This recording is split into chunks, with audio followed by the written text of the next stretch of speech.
भी ज़्यादा नॉलेज थी। हॉस्पिटल में सब विनीता की तारीफ किया करते थे। सुषमा का बेटा यानी कि अंकित अपनी बीवी विनीता से बहुत प्यार करता था और उसे अपनी पत्नी की काबिलियत पर बहुत भरोसा था। धीरे धीरे वक्त गुजरता गया और शादी के 8 महीने बाद विनीता प्रेग्नेंट हो गई। मैं बहुत खुश हूँ। मेरा इकलौता बेटा है और अब इसका बच्चा इस दुनिया में आएगा। मैं दादी बन जाऊंगी।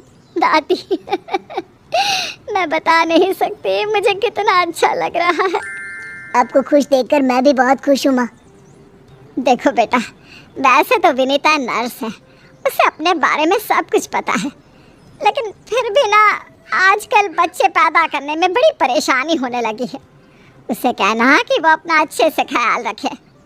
अरे माँ, आप है ना, आपके रहते हमें चिंता करने की क्या ज़रूरत है। मैं तो अपनी बहू का बहुत अच्छे से ख्याल रखने वाली हूँ। उसे अच्छे से खिलाऊंगी पिलाऊंगी, तभी तो मेरा पोता या पोती एकदम हेल्दी पैदा होगा। कुछ दिनों के बाद सुबह के वक्त, अरे विनीता बहू, ये तुम क्या कर रही हो? कुछ भी तो नहीं मम्मी, अपना हेल्थ चेकअप कर रही हूँ। और क्या? लेकिन ये ब्लड प्रेशर की मशीन और ये तुम्हारे हाथ में इंजेक्शन कैसा है? अरे मम्मी जी, मैं अपना ब्लड प्रेशर चेक करके देख रही थी। प्रेग्नेंट होना और ऐसी हालत में ब्लड प्रेशर चेक करना बहुत ज़रूरी होता है। लेकिन बेटा, इन सब कामों के लिए तुम्हें डॉक्टर के पास जाना चाहिए। अपना चेकअप खुद करने की क्या ज़रूरत है? और ये इंजेक्शन किस लिए लाई हो? मम्मी जी, इससे मैं अपना ब्लड सैंपल लूँगी और हॉस्पिटल में जाकर अपना ब्लड चेक करवा लूँगी। अरे ऐसा भी कोई करता है भला? अपने खुद के हाथ से खुद का ब्लड सैंपल भी कोई निकालता है क्या? मम्मी जी, ये मेरा रोज़ का काम है, इसमें क्या है? मैं जब खुद से ये सब कर सकती हूँ तो किसी और से क्यों करवाऊँ? अच्छा ठीक है, जैसा तुम्हें सही लगे। कुछ दिनों के बाद सुषमा अपनी बहू को फिर से इंजेक्शन लगाते हुए देखती है और अंकित भी उस वक्त वहीं पर था। अरे विनीता, ये तुम क्या कर रही हो? तुम प्रेग्नेंट हो, इस तरह खुद को इंजेक्शन लगाने की क्या ज़रूरत है? अब तो ही समझा बेटा, पिछली बार भी अपना ब्लड सैंपल खुद ही कलेक्ट कर रही थी, तब भी मैंने इसे समझाने की कोशिश की थी, लेकिन ये तो मेरी बात सुनते ही नहीं। अरे मम्मी जी, मैंने पहले भी कहा था ना, बड़े हॉस्पिटल में नर्स हूँ मैं, और क्या करना है क्या नहीं मुझे अच्छी तरह पता है। हाँ, लेकिन तुम खुद को इंजेक्शन क्यों लगा रही हो? अरे इंजेक्शन नहीं है, प्रेगनेंसी में कुछ वैक्सीन लगवाने होते हैं, बस वही लगा रही हूँ, और क्या। और फिर एक दिन रात को अचानक विनीता की तबीयत खराब हो जाती है। क्या हुआ विनीता, तुम ठीक तो हो? तुम तो खुद अपना इतना ख्याल रखती हो, तुम्हारी तबीयत कैसे बिगड़ गई? पता नहीं अंकित, ऐसा लग रहा है कि वीकनेस हो रही है, बहुत कमज़ोर सा महसूस कर रही हूँ पिछले कुछ दिनों से। तुमने तो अपना ब्लड सैंपल दिया था ना हॉस्पिटल में, उसकी रिपोर्ट आई या नहीं? कल सुबह ही आ जाएगी, तब सब कुछ पता चल जाएगा। अगले दिन सुबह के वक्त, विनीता, तुम्हारी ब्लड रिपोर्ट तो आ चुकी है। तुम्हारी बॉडी में तो आयरन की बहुत कमी है, देखो तो ज़रा। अरे हाँ, इसके हिसाब से तो मुझे ब्लड चढ़ाना चाहिए, वरना डिलीवरी के वक्त बच्चे को प्रॉब्लम हो सकती है। मैं एक काम करती हूँ, ब्लड चढ़वा लेती हूँ। ऐसा कैसे ब्लड चढ़वा लेती हूँ? पहले डॉक्टर से जाकर पता करो और हॉस्पिटल में जाकर ब्लड चढ़वाओ। ये सब काम बिना किसी डॉक्टर की सलाह के नहीं करना चाहिए। मम्मी जी, आप फिर से शुरू हो गई ना। क्या करना है क्या नहीं मैं अच्छे से जानती हूँ, मैं खुद कर लूँगी। और विनीता हॉस्पिटल से ब्लड की बोतल का इंतज़ाम करती है और खुद अपने ही हाथों से खुद को घर में रहकर ब्लड चढ़ा लेती है। अगले दिन, विनीता, अब तुम्हारी तबीयत कैसी है? देखो, मुझे पता था ब्लड चढ़ते ही मेरी सारी वीकनेस दूर हो जाएगी। मुझे बहुत अच्छा लग रहा है, एकदम ठीक हूँ मैं।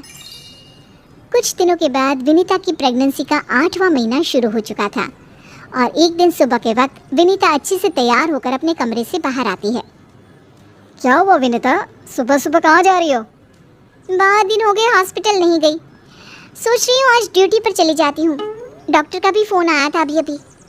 लेकिन बेटा, अब तुम्हारा 8वां महीना चल रहा है, ऐसी हालत में तुम्हें घर में आराम करना चाहिए और डिलीवरी करवाने तो बिल्कुल भी नहीं जाना चाहिए। लेकिन क्यों मम्मी जी, डिलीवरी करवाने में क्या प्रॉब्लम है? ये तो मेरा जॉब है और हॉस्पिटल में दिन रात यही तो करवाती थी। आपने कहा कुछ दिन काम पर मत जाओ, इसलिए नहीं गई। हाँ मम्मी, वैसे विनी तो ठीक ही तो कह रही है, उसका रोज़ का काम है ना ये। तुम आजकल के बच्चे ना कुछ नहीं समझते। अरे तुम्हें वैसा तो सब पता है, लेकिन शायद ये नहीं पता कि इस हालत में अगर तुम डिलीवरी करवाने आई औरतों को देखोगी तो तुम्हारी सेहत पर बुरा असर पड़ेगा। अरे मम्मी, ऐसा भी कुछ होता है क्या? मम्मी जी, किसी और की डिलीवरी करवाने से मेरे ऊपर कैसे फर्क पड़ सकता है? मैं कोई पहली बार थोड़ी ना ये सब करवाने जा रही हूँ। विनीता अपनी सास की एक नहीं सुनती और हॉस्पिटल चली जाती है। वहाँ से वापस आने के बाद, अरे मम्मी जी, आपको मेरी बहुत चिंता हो रही थी ना? ये देखिए, मैं बिल्कुल ठीक ठाक हूँ। अब आपको परेशान होने की ज़रूरत नहीं है। और जानती है, पूरी 5 डिलीवरी करवा कर आई हूँ, वो भी नॉर्मल वाली। देखा मम्मी, मैंने कहा था ना विनीता को नहीं होगा कुछ भी। वो बिल्कुल ठीक है। चलो अच्छा है बहू, मैं भी तो यही चाहती हूँ कि तू एकदम ठीक रहे। और आजकल जिसे देखो उसके ऑपरेशन से बच्चे होते हैं, ये देख देख करना बहुत डर लगता है। चिंता मत कीजिए मम्मी जी, मुझे कुछ नहीं होगा। मैं नर्स हूँ ना, रोज़ हॉस्पिटल में औरतों को सिखाती हूँ कि कैसे अपना ध्यान रखें ताकि नॉर्मल डिलीवरी हो। तभी अचानक हॉस्पिटल से डॉक्टर का कॉल आता है। कॉल पर बात करने के बाद, मम्मी जी, एक इमरजेंसी केस आ गया है, मुझे जाना होगा।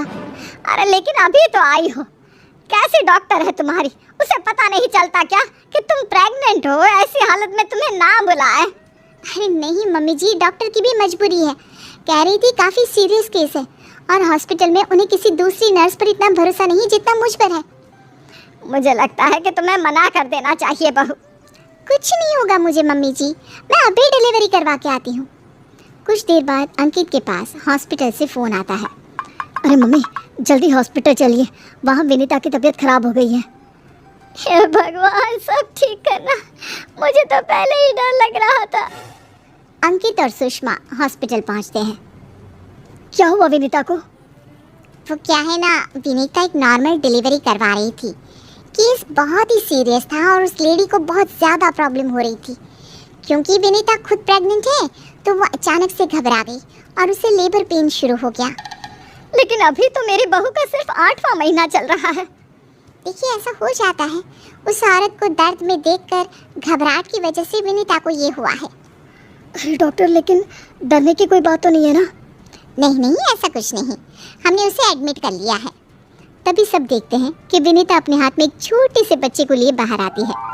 अरे विनीता, तुम्हारी तो तबीयत ठीक नहीं थी, तुम्हें दर्द हो रहा था, तुम बाहर क्यों आ गई? अरे दर्द हो रहा था तो क्या हुआ, मैंने वो दवाई ले ली जिससे जल्दी आने वाले लेबर पेन रुक जाते हैं। और वैसे भी डॉक्टर, उस औरत को मेरी ज़रूरत थी, उसकी देखभाल के लिए मुझे ठीक होना ही था। ये देखिए, इसका बच्चा एकदम सही सलामत है। अरे वाह मेरी बहू, तूने तो अपने तबीयत की परवाह ना करके किसी और की जान बचाई। मुझे तुम पर गर्व है विनीता। ऐसे ही थोड़ी ना वो हॉस्पिटल की सबसे अच्छी नर्स बनी है। मैंने कहा था ना मम्मी जी, मैं नर्स हूँ, मुझे अपने से पहले दूसरों की तकलीफ़ दिखाई देती है और मैं पहले अपने मरीज़ों की जान बचाती हूँ, फिर खुद की।